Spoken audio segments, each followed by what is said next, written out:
If needlework is your passion, whether you're stitching by hand, machine, or mixing it all up, you're going to want to hear about the Mr. X Stitch Contemporary Needlework Prize 2025. This prize celebrates the best in modern stitch, and it's open to creatives from all around the world, whether you're a student or an emerging artist or a seasoned professional. And the best part, you don't have to send your work anywhere. Just upload high-resolution images to a private folder we will send you after you enter. You can enter more than one category, for instance, hand embroidery and 3D textiles. Just grab an entry for each one. And if you've got a student ID, you can get 50% off the entry price as well. The deadline for entering is 30th of June 2025, and entries are now open at xstitchmag.com/prize-entry. Thanks to our brilliant sponsors, Bookmarked Hub by Search Press and David and Charles, and the legends at Lowry Workstands. If you've got the stitch bug, this is your time. Show us what you've got. Enter the prize now. Visit xstitchmag.com/prize-entry to get your ticket today. Liz Kueneke is an Ibizan-based artist whose public intervention works encourage people to express their views and their perspectives of place through the method of embroidering onto maps. This is the second part of the conversation with Liz, and in this part we dive a bit deeper into her backstory. We discuss how she got into stitching, the challenges faced by textile artists in the art world. We talk about how needlework is maybe not considered high art, that old chestnut, and Liz shares some of her experiences creating public art projects. And we also talk about the funding process and things to consider there. As is always the way with the second part of these interviews, we also find out the kind of music, books and podcasts that Liz is interested in, and we find out about her other form of artistic expression, which is something pretty unique and really pretty interesting. If you've not listened to the first part of the Needle Exchange, then be sure to check that out so that you can understand more about Liz's fantastic urban fabric project. And if you want to connect with Liz, you'll find all her details in the show notes, of course. Thanks for listening to Needle Exchange. Thanks for being a part of it. If you have enjoyed this show, do please share it with somebody who is like-minded. It's really lovely to see the number of downloads increase and to know that I'm connecting with more of you to talk about this art form that we all love so much. I'll be back next week with another conversation with another artist. But until then, enjoy the show. So yeah, let's dive into this then. So you did fine arts and French literature. I sure did. You've researched me very well. What got you to that point? How did it all begin? So I mean, I used to be a painter. Started out as a painter doing portraits mostly, and then I went to graduate school and I started just exploding in different directions with installation, with performance, with participatory things. Strange installations with fruits and vegetables. I mean, all kinds of things. And can you just explain a strange installation with fruits and vegetables, please? Sure. Yeah, I guess like my thesis show was all about this kind of about avocados and lemons and everything in between the natural avocado and lemon and an artificial one. So the whole spectrum. Like I said, it was strange. I like this. Come on, no. Like, so for instance, just to explain, right, I worked out a long time ago that cake has an anti-gelling agent and that jelly has an anti-caking agent, which means that there's a spectrum of jelly and cake, right? And you're like, it feels to me like you're saying there's a spectrum that's got avocados on lemons on it. Sure. I need to know.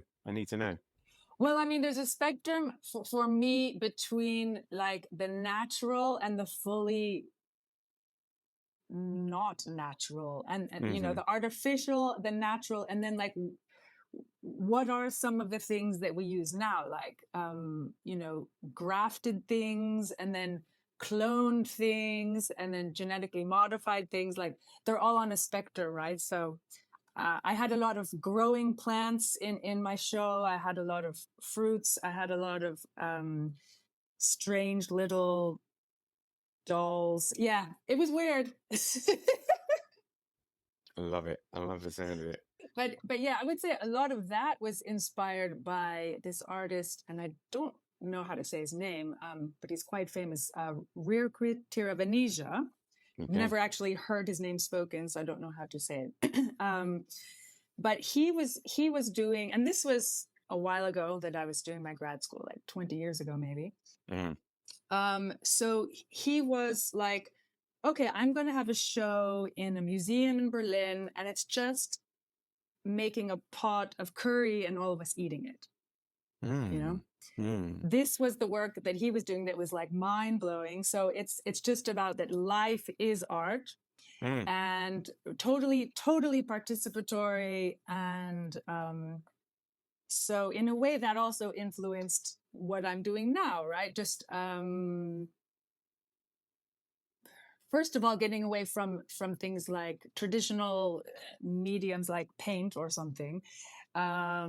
I guess that freed me from that, right? I was like, oh, I can use avocados, or I can use needlework, you know, in fine arts, let's say, right? And do you, because what you're saying is like the maps, the people making the maps, and you don't have to overstate it, do you? But they're participating in an art project, and therefore they're applying their artisticness to it. That's right.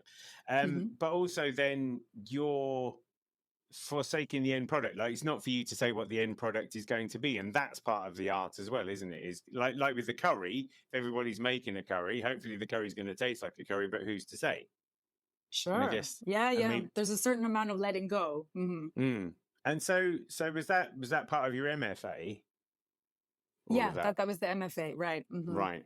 So then where did you, because you started doing this stuff around about 2004, I believe. Right. So, you know, I got my MFA, then I taught for a couple of years in some schools in the US, and then I moved to Spain. So like I said, I moved to Barcelona and I started working with a couple of Colombian artists. Well, one was an architect, one was an artist. At that time in Barcelona, there was an incredible explosion of architecture and urban planning concepts everywhere going around.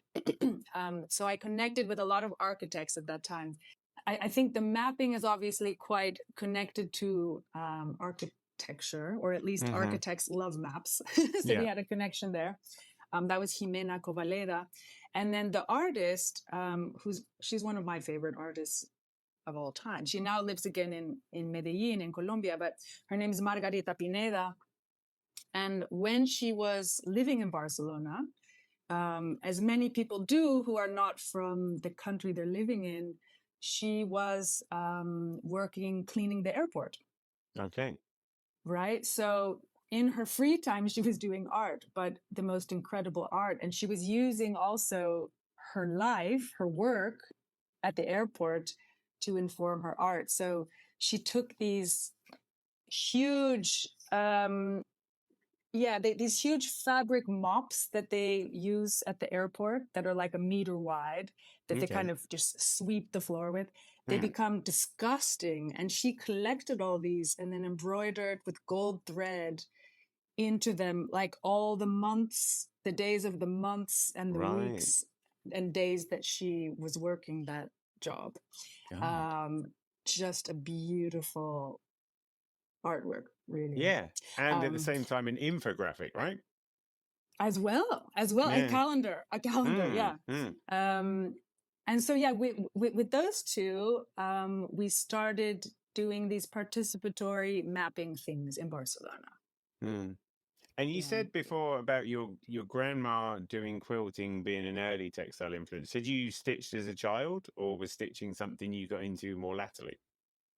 Yeah, so she taught me to sew, I would say, and then I didn't really do much of it for a few years. And then I kind of rediscovered it after I realized with my MFA that I could use any tool that I want to make my art. So, yeah, you know, for me, it's something that I love to do, and it's also a tool that works really well for what I want to do. Do you think with like fine arts, sometimes it's more acceptable to use a curry as an art form than it is to use a needle as an art form? Interesting. Ooh, that's a good one. Yeah, maybe, because there is this stigma still, of course, against these so-called women's handicraft things, right? So in some ways, maybe you're right. Curry is Because it's like a more really accepted. avant-garde thing to do, isn't it? Do you know what I mean? It's like so left field that people will be like, well, that has to be art because I can't fathom why it's happening otherwise. Yeah, I mean, I've heard you talk about it as well on your podcast, right? It's a lot of textile artists struggle with this, right? Like, I think one of your guests said, you know, they wanted to work with a gallery, and it was like, they're like, oh, but we already have a needlework artist, so we can't have you too. Yeah. I think that happens a lot, and it's an old one. It's even happened, like, I remember I was on telly in the UK a couple of times, and after that, people were like, oh, there's these different things you can do. But, like, when it comes to craft programs, there's a lady called Kirsty Allsop that does a show about craft, and they went, oh, but we've got Kirsty Allsop. Yet we have 150 cooking programs, and that seems to be fine. But with the crafting one, they go, no, we've got the crafting lady now. Do you know what I mean? As though, like, because like, overriding the fact that cooking is craft and gardening is craft and life is craft and paying attention to the world is craft, they were just like, yeah, no, we've got that. I was just like, what? So true. Really? I mean, I think you've experienced it more than I have, just in the sense that you've connected to so many textile artists who have experienced that in one way or the other. So I think it's one of the things I love about doing the podcast is having these conversations. And I'm not trying to steer the agenda, but a lot of themes come up again and again and again. And the challenge of like art versus craft, needlework as an art form, that thing's going to be perpetual, I think. I mean, it might change in the end, but like I say, I always find it funny that you can duct tape a banana to a wall and sell it for 100 grand, but someone cross stitches something that, you know, takes 100 hours, and they don't, you know, people. And that's not art. That's not art. Yeah, yeah. No, you're so right. Game playing, isn't it? It's a funny thing, that. Then one of the projects that you did, let me just find the information, was about wallpaper and tiles and bricks, and you were looking at buildings that had been somewhat deconstructed so that you could see the tiles and the walls. And it made me think of two things. One, it made me think of downstairs in my house, underneath the stairs, we've got some wallpaper from the 1930s, which is completely charming. And it's like a little memory of the past, which you don't see very often, but I love that kind of thing. And then I once helped build a straw bale house, and they like to have what are called truth windows, where you leave a little bit of the lime render off so that people can see that it's made of straw underneath. And seeing the pieces of work that you were doing, looking at that, made me think about like truth windows and stuff. I'd never heard of a truth window, but I like the idea. I mean, yeah, all of that work was also in Barcelona with the bricks and everything. You know, that city is constantly under construction and deconstruction. And so because of the construction of the buildings, there's only one wall in between each building.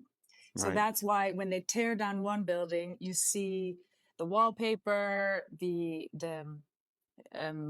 paint, various objects that have been left hanging on the wall of the building that's been torn down. You know, a toilet paper roll still stuck on the wall, an oven mitt 5 stories up that's still hanging on the wall. Yeah. So, but it's also about that finding these stories about a city, finding all the different layers of history and memories. Yeah. I really love it. I just love the idea of being able to look at a building and you can just see, you know, you can let your own imagination run riot, but you can look at 12 different scenarios just presented to you without any other commentary. Once, when I grew up in a town called Bedford, and we had a massive cinema. I think at one point it might have had like the biggest cinema screen in Bedford. It was like an old school, not biggest cinema screen in the UK. So it was an old school cinema that had like a row of seats in a circle, and they knocked it down But when they knocked it down, the first kind of thing they did was take away the wall that had the screen. So you could walk past it and just see these rows of seats. It was amazing. It was like looking as though, hi, I'm a cinema screen, and now I get to see all the seats there. It's just like some kind of amphitheater, something like that. Whatever. It was amazing. But I love those kind of things. I love because we've got little boxes and they all kind of look the same, and then everybody puts their personal spins on them. And I guess, again, it's another form of psychogeography, right? Yeah, absolutely. Yeah. Different ways of seeing a place. What's needlework like in the Spanish context? That's a good question. To be honest, I haven't, at least in Ibiza, there's not a lot of needlework that's kind of still being practiced traditionally. There are a few very elderly women doing some lace with the bobbins. But, I mean, any kind of embroidery has not really survived here. Not really. And in Barcelona, I also am not really familiar. Yeah. Okay. What drew you to Spain? It was just like, I just love living in Europe. So, and Barcelona, like I said, at that time was just an incredibly creative explosion. So that was really exciting. And then Ibiza is a magical island that's run over by loads of ravers for about 6 months of the year. Is that right? Nothing against ravers. I love ravers too. Yeah. Obviously, I also like electronic music, or else I would have gone crazy here years ago. Right. But Ibiza is like, to be honest, I just got tired a little bit of living so much in the city.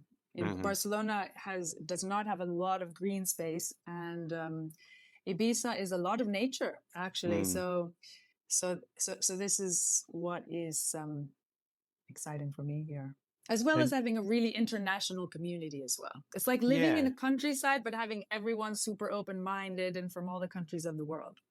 Because I get, lots of people will go to Ibiza and they'll have their holidays and they'll have their experiences. But quite a few people remain, don't they? And I might be casting aspersions here. There are quite a lot of hippies in Ibiza.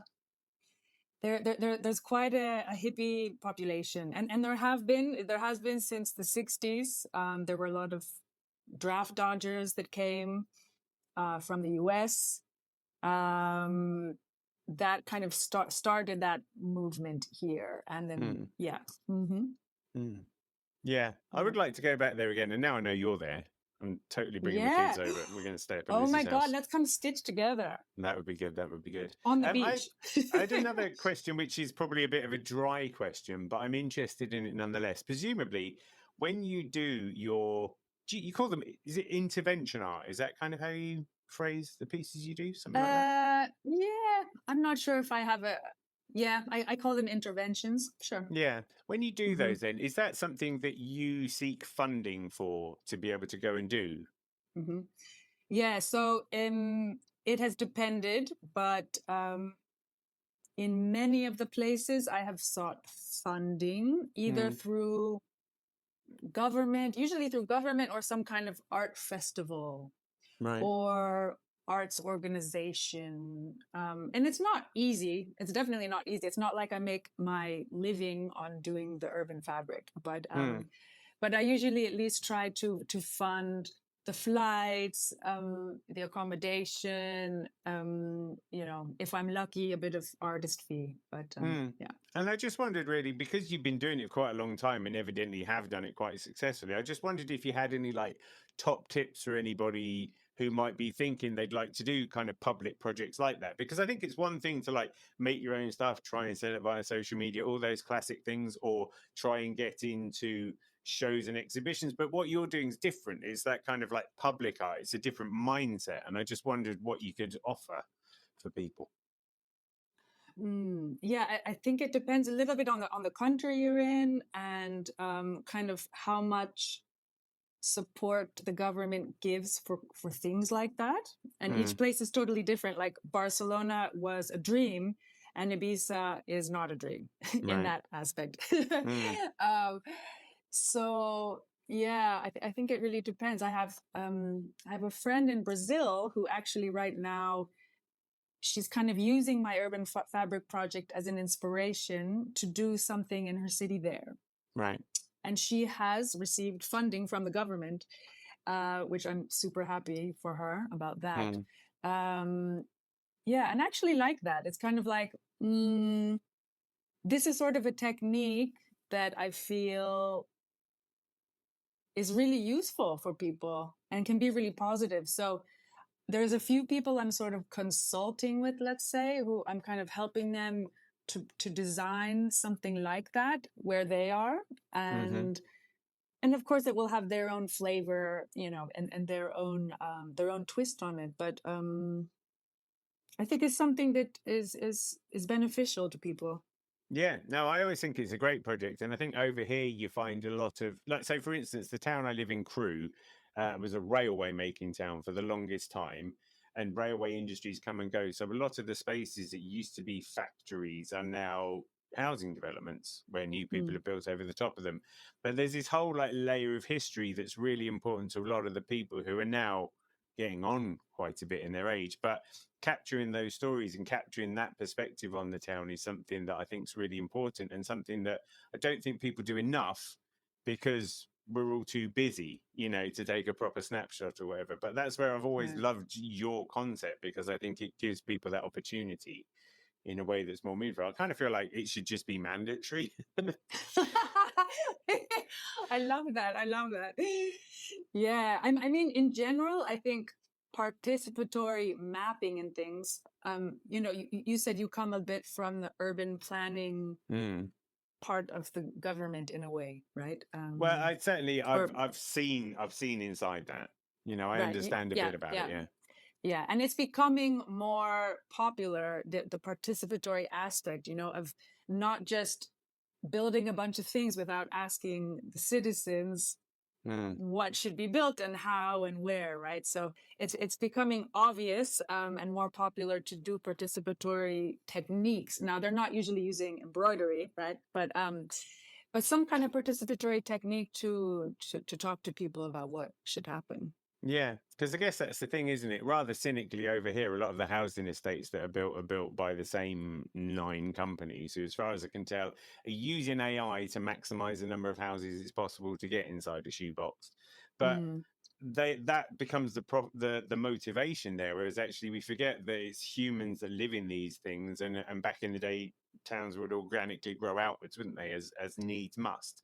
So I mm, think, yeah, I think it's interesting, and perhaps it is something where if people are interested in their environment, maybe they should seek out or have conversations with like planning departments, or even like housing developers often have to have like public art, I think, as part of mm. the deal, don't they? So maybe there's spaces in there that people could play with. Yeah, it's a good idea. Yeah. Hmm. Hmm. Hmm. Where are you going to be mapping next? Do you know?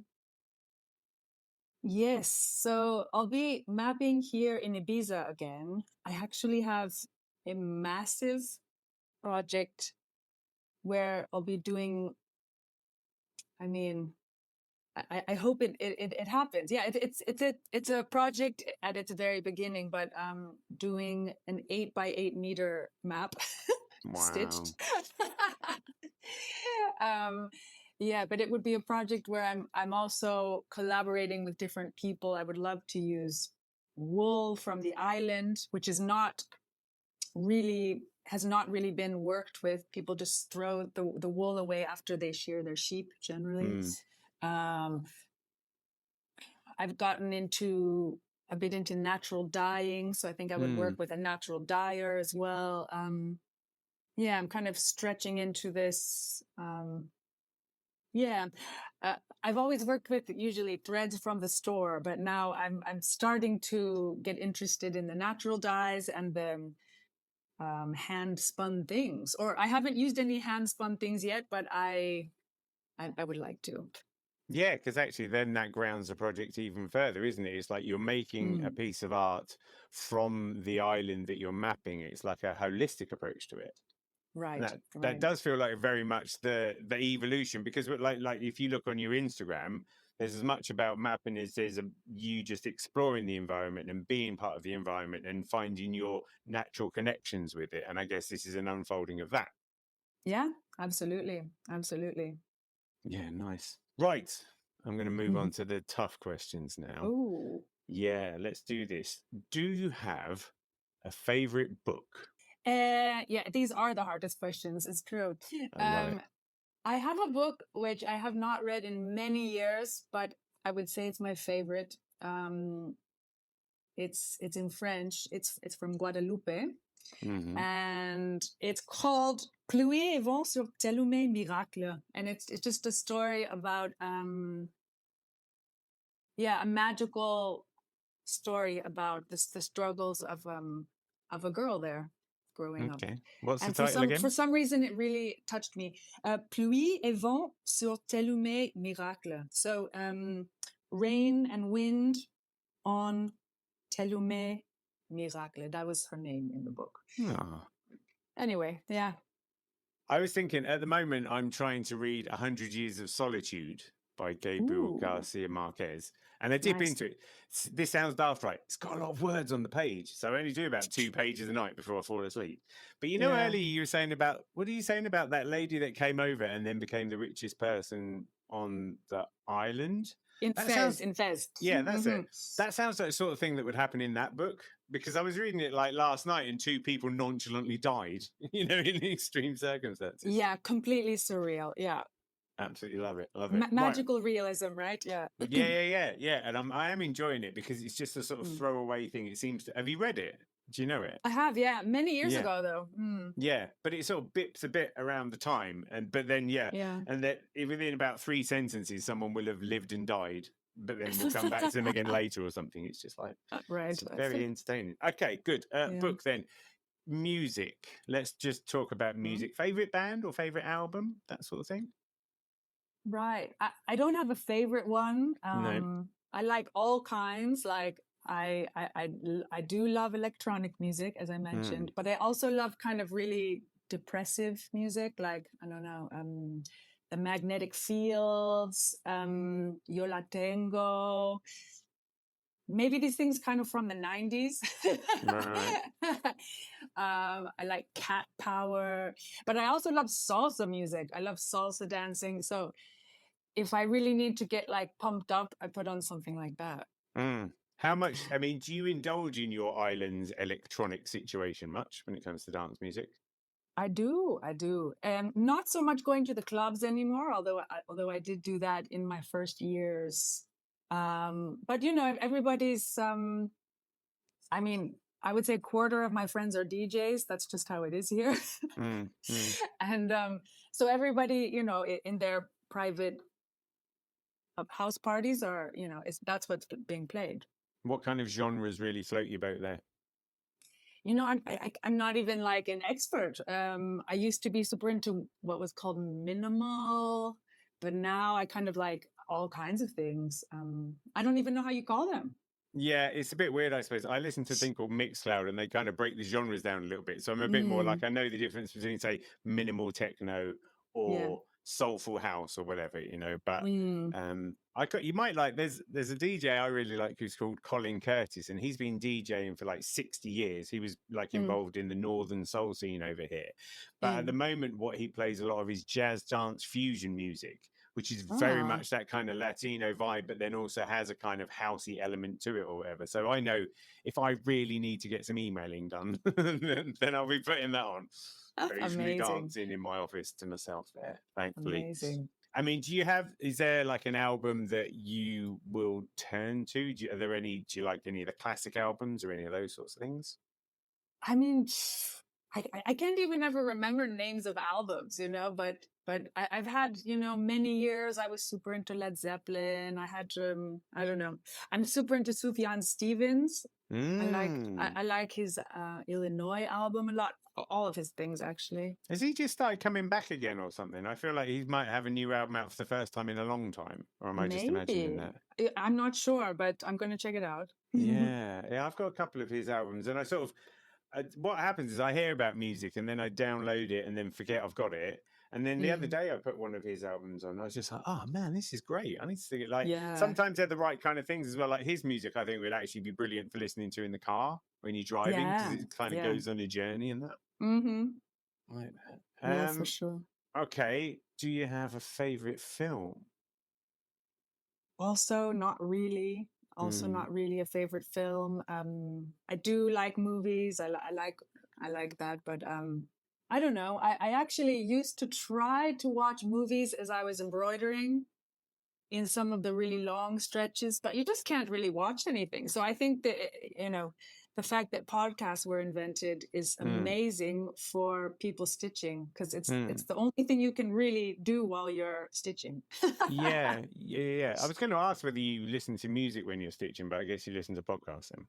I listen to music and to podcasts. Yeah. Right. Yeah. And do you mix between them? Like if you've got a bit of a hard graft, if you're in that doldrums of like hours 70 to 80 or something. I mean, yeah. Sometimes, like I said, you need to be like pumped up, like, ooh, like, let's do this.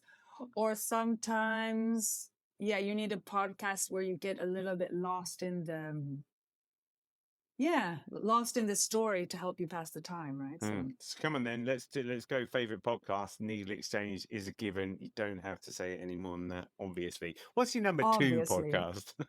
Right now it's Haptic and Hue, which I already told right. you about. I'm obsessed with her, and her voice is really nice as well. And then I really like the Huberman Lab podcast about science, like about trying to be healthy. It's kind of also like stitching is not the healthiest maybe hobby because it's a lot of sitting. I think stitching and yoga need to be put together. I think that's the way to survive it, right? Totally. You definitely need stretching and things. And like the Huberman guy, he said the other day, if you don't have time to go exercise, just like run up and down the stairs a couple times. So sometimes in the middle of embroidering, I'll just run down to the I live on the 7th floor, so I'll just run down and then run up and then just keep stitching. Yeah. No, that's a great idea, isn't it? And it makes me feel at least a little bit like I'm getting my blood moving. So yeah. When I've done a couple of talks at the Royal School of Needlework to like the degree students, who a lot of them are sort of, degree students, so in their 20s or whatever. And I was always just saying to them, I was like, for God's sake, just stretch. I know you're young and you don't know that you need it, but I'm like, for the sake of your future self, just every 20 minutes, just look in the opposite direction to the one you've been looking at. All of that totally. It's such good advice. And yeah, no one ever taught me anything like that. I mean, when I was in art school and I was painting all the time, I used to get horrible back pains. And I would say even that's slightly why I stopped painting, because I just couldn't deal with the particular muscle pain that would come into my upper back. So, gosh, that's like a whole discipline, is like exercise for stitchers and for artists. I might build an online course for it, charge 100 quid. Now I remember someone once told me as well, there was like some neck exercises that you could do where you look left and right as far as you can, and you do that 10 times. Then you kind of tilt your ears upwards about 10 times, and then you have to look forwards and backwards. And I remember the first time I did it, and I did the tilt in my ear thing, I just done it now, like my neck was making all these cracking noises because it was like the first time I'd unlocked something. I was like, it's amazing. Yeah, and it's then really good. like rolling your head around, because we just don't do enough of that sort of stuff. I was just like, oh, that's really good. Oh, that feels good. Thanks. It's a shame this isn't going out on video now, isn't it? Right then. Okay, so the final question then. Can you tell me one interesting fact that not a lot of people know about Liz Kueneke? Okay. I was thinking about it, and I'm not even sure what it could be, but there's like one thing that many people know, but many people who know me as a stitcher don't know. Okay, I like it. Which is that a whole other branch of my art is using artistic swimming as a tool rather than stitching. Oh, okay. Let's go. Let's dive in. See what I did there. Let's dive into this. Okay. Yeah. So, COVID was happening. I was lucky enough to to not be like working a job in the sense that I had a lot of hours in the day. I know some people had very hard times, but I had the luck to be able to get bored a bit. And I often find that's the biggest luxury as an artist, is to be able to get a little bit bored so you can create something new, to have a little bit of space, to create some space. So I started swimming, and because I used to do synchronized swimming when I was a teenager. So it's kind of a skill that has degraded over time for sure, but it's there. It's kind of like riding a bike. And I started to make little videos and to try to connect with nature with this kind of dance, but while swimming. So I do a bit of that. Like next week, I'm in a show where I'll be swimming in the sea, and I've built a replica of a lighthouse, which I'll be basically swimming on my back with this lighthouse coming out of my torso. Just that. Yeah, fair play. If you can do it with a curry, I'm pretty sure you can do it with a lighthouse, is what we're discovering here, right? That's the point. Yeah. I love that.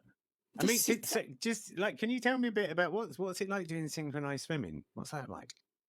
Yeah, I mean, it's a wonderful exercise for one. So actually, it's a great contrast to my stitching, right? In the sense that I'm moving my body a lot more. And what I'm doing is I'm not doing it in pools like is usually done. I'm doing it just in nature. So like here in Ibiza, I'm part of an art collective. We're 3 women, and 2 of us are swimming, and a friend of mine is designing incredible costumes, and the 3rd friend is filming us from above with a drone. So we're, the seas here are incredibly clear. Luckily, we still have, knock on wood, very clear water in Ibiza, and so you can see the bottom of the sea under us from above, right? It's absolutely gorgeous. And so it's swimming in the sea, it's different. You have waves and jellyfish and coldness and all kinds of different challenges to work with. But I just see it as another tool, like stitching is, or like making a curry is, or whatever it is. And the funny thing is, in the same way as you can take a map to Morocco and the community, the participants in that, and shape the direction of it, your swimming project, I guess the sea is the participant and somewhat shapes the direction of it as well, right? Yeah, totally. I mean, you have to work with her, I guess you would say. Yeah, I know. I've seen some of the images on your Instagram of that, and I'm both amazed by the beauty and deeply, deeply jealous. Just going to come out and say it now. Has to be that way. It looks absolutely lush. And there's some really lovely photos that you've done, I think, of like from underneath the water, but the light coming through the water, and it's almost like some kind of marbling abstract effect, the way it's like playing, and the angles that you choose, and make some really interesting like abstract imagery that people are like would be familiar with but wouldn't be familiar with. Well, so now when you come to Ibiza, we'll go swimming in the sea together. That's what we'll do. Very good. I'll have potentially a 8-year-old and a 6-year-old with me, so it won't be as That's relaxed. Perfect. Yeah. Honestly, I'm gonna have a chat with my wife, because we've been to Ibiza before. I'm gonna be like, right, we're in here. Now's the time. Yeah. That'd be amazing. Hey, Liz, thanks for having a needle exchange with me. Thank you so much. What a fun chat. And finally, I get to meet you. Finally, at last. The meeting of titans. Happy days. Happy days. Awesome. Thank you so much. Thanks for joining me on another Needle Exchange. I hope you enjoyed the show. I'd love to hear from you, so feel free to email hello@needle.exchange, that's NEEDL.exchange, with any thoughts, comments or feedback. And if you want to keep up with all the news, sign up to the Needle Exchange mailing list at bit.ly/needle exchange. See you next time.